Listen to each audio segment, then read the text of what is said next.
بھی یہ معجزہ دکھا سکتے ہیں. اور بڑی بڑی یونیورسٹیوں میں، تہران میں، دوسری یونیورسٹیوں میں اب ریسرچ ہو رہی ہے، اور وہ بیماریاں جن کا کہیں دنیا میں علاج نہیں، وہ طب نبی پاک میں علاج موجود ہے، طب اہل بیت میں علاج موجود. تو ایک بیماری جسمانی اور ایک بیماری نفسانی روحانی. تو آج جس بیماری پہ ہم گفتگو کر رہے ہیں وہ بیماری بہت خطرناک، اس کا علاج بھی نہیں، وہ ہے کینسر. کینسر کا مریض امریکہ میں 5 لاکھ لوگ ہر سال مر رہے ہیں، ہر سال 5 لاکھ. 2 سال 3 سال تک جو زندہ بھی رہتے ہیں کیموتھراپی، اس کی دوائی بھی اتنی مہنگی ہے، $5,000 سے کم نہیں ہے. لیکن مرنے سے پہلے $50,000 وہ ان سے لوٹ بھی لیتے ہیں، مگر وہ بیچارہ بچتا نہیں ہے. اور کینسر کی کئی قسمیں ہیں. الحمدللہ طب نبی پاک میں علاج موجود ہے، طب اہل بیت میں علاج موجود ہے، اور لوگ شفا بھی پا چکے ہیں. صلوات پڑھیں محمد. اب دیکھیے طب نبی اور طب اہل بیت، پہلے اس کو سمجھے، اس کے کتنے اصول ہیں، اصولوں کو سمجھیں. طب نبی پاک میں اور طب اہل بیت میں پہلے معلوم ہوتا ہے کہ بیماری ہوئی کیوں ہے، سبب کیا ہے. یہ بہت ضروری ہے، بیماری کا سبب کیا ہے، اور اس کے بعد کیا ہے پرہیز. ان چیزوں سے پرہیز کرو جس کی وجہ سے بیماری ہوئی ہے. اور تیسرا ہے علاج، کہ اب علاج کرو. اور چوتھا ہے شفا، کہ بیماری طلب کرنا ہے. ابھی جو سلسلہ علاج ہے، اب اس کی بھی لمبی کہانی ہے.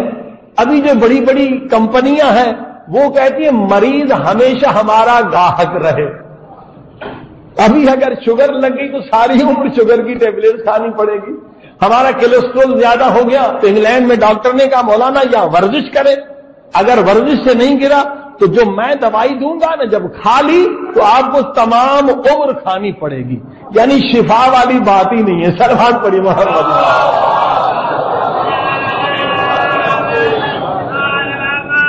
اور اب امریکہ، نارتھ امریکہ میں گیا تھا لاسٹ ایئر. اب لوگ اس جو نئی دواؤں سے بیدار ہو گئے، کیونکہ 70 سال پہلے اتنا کینسر نہیں تھا. اور کینسر کا سبب کیمیکلز ہے. یہ دوائیں کیا ہے، کیمیکلز ہے. اب یہ لمبی کہانی ہے کہ یہ کیسے سلسلہ ہوا. اس وقت ٹریلین کا بزنس ہے یہ میڈیسن کی جو کمپنیاں ہیں.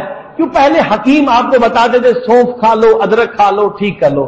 مگر یہ جو سلسلہ ہوا 70 سال پہلے، یہ مل بیٹھے کہ لوگوں کو بتاؤ نہیں کہ ہم کیا دے رہے ہیں.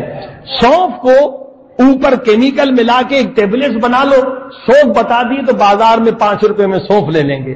اس کو کیمیکل کا پردہ دے کر پبلک کو اندھا کرو، اس سے وہی 5 روپے کی چیز 100 روپے میں بیچو. اور یہی ہو رہا ہے، انہوں نے پوری دنیا پہ قبضہ کر لیا. لیکن اب خود امریکہ میں لوگ اٹھے ہیں، کورٹوں میں جیت گئے ہیں. اب ساری دنیا ہربل اور نیچرل میڈیسن کی طرف آ رہی ہے. اس میں کوئی سائیڈ افیکٹ نہیں ہے. صلوات پڑھی محمد. تو طب نبی پاک اور طب اہل بیت کا فائدہ یہ ہے کہ کوئی آپ کو خرچہ نہیں کرنا پڑے گا اور کوئی سائیڈ افیکٹ نہیں ہے. اب مفاتیح الجنان آپ کے گھر میں ہے. نبی پاک کی حدیث ہے، امام نقل فرماتے ہیں ہر شب جمعہ، جمعرات اور جمعے کو انار کھانا مستحب ہے. انار تو آپ سب کھاتے ہیں، لیکن جو اصل چیز ہے وہ ہم پھینک دیتے ہیں. انار میں ایک چیز ہے جو کینسر کا علاج ہے. صلوات پڑھی محمد. دیکھیں اللہ پاک نے کوئی چیز بیکار خلق نہیں کی ہے. ہم دانے میٹھے لگتے ہیں کھا لیتے ہیں، اس کے درمیان جو پتلا پردہ ہوتا ہے وہ کڑوا ہوتا ہے، وہ پھینک دیتے ہیں. یہ جو پتلا پردہ ہے یہ کینسر کا علاج ہے. اہل بیت نے بتلایا. جس کو بھی کینسر سے بچنا ہے روزانہ ایک انار اس پتلے پردے کے ساتھ کھا لے. اور جس کو کینسر ہے وہ صبح شام 2 انار کھا لے اس پتلے پردے کے ساتھ، انشاءاللہ شفا ملے گی. مگر شفا کے لیے شرط ہے کہ دیکھیے بیماری ہوتی کیوں ہے. پہلی بیماری کا فلسفہ بھی سمجھ لیں. اللہ بندے کو بیمار کرتا کیوں ہے؟ قرآن کی آیت ہے. خدا فرماتا ہے جب تم گناہ کرتے ہو تو میں تمہیں بیمار کرتا ہوں تاکہ تم آہوزاری کرو.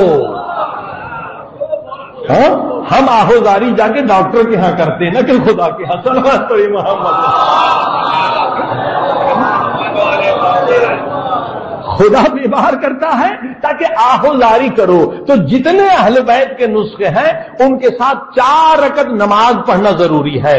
2 رکعت نماز توبہ, سورہ الحمد کے بعد 3 مرتبہ سورہ قل پڑھ لیں. اگر یاد ہے تو قل اعوذ برب الناس, قل اعوذ برب الفلق, ہر رکعت میں 3 مرتبہ قل اور ناس اور فلق, 2 رکعت کر کے 4 رکعت نماز توبہ. اے خدا, یقیناً ہم جو ولی خدا نہیں کہ خدا ہمیں بیماری دے امتحان لینے کے لیے, وہ اولیاء خدا, وہ انبیاء خدا, ہم امتحان کے لائق نہیں ہے. ہم سے کوئی غلطی ہو جاتی ہے, گناہ ہو جاتا ہے, کوئی ظلم ہو جاتا ہے تو بیماری آتی ہے. 4 رکعت نماز پڑھ کے سجدے میں چلے جائیں اور ہاتھ میں تسبیح لے لیں, استغفر اللہ ربی واتوب الیہ. اگر کم سے کم اگر 5 تسبیح بھی پڑھ لیں تو بہت اچھا ہے, جتنا زیادہ پڑھیں اور اچھا. اگر 10 تسبیح پڑھ لیں استغفر اللہ ربی واتوب الیہ. اس کے بعد آپ انار کو کھائیے.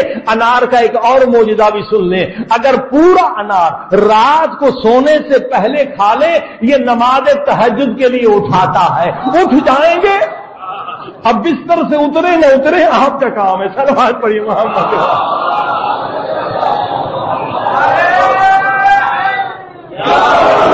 یہ آپ تجربہ کر لیں. اب ایک نسخہ مل گیا. اہل بیت نے ہر بیماری کے لیے کم سے کم 20 نسخے بتائے. میں 2-4 بتا لیتا ہوں. اب ہم پڑھتے آ رہے ہیں, مجلسوں سے سنتے آ رہے ہیں, مولا علی جو کی روٹی کھاتے تھے مگر ہم نے کبھی نہیں کھائی. مولا علی جو کی روٹی کھاتے تھے. ہم سمجھتے مولا علی غریب تھے, فقیر تھے, اس لیے کھاتے تھے. مولا امیروں کے امیر ہے, غریب نہیں تھے, فقیر نہیں تھے, مگر جو کی روٹی میں جو فائدہ ہے وہ کسی روٹی میں نہیں ہے.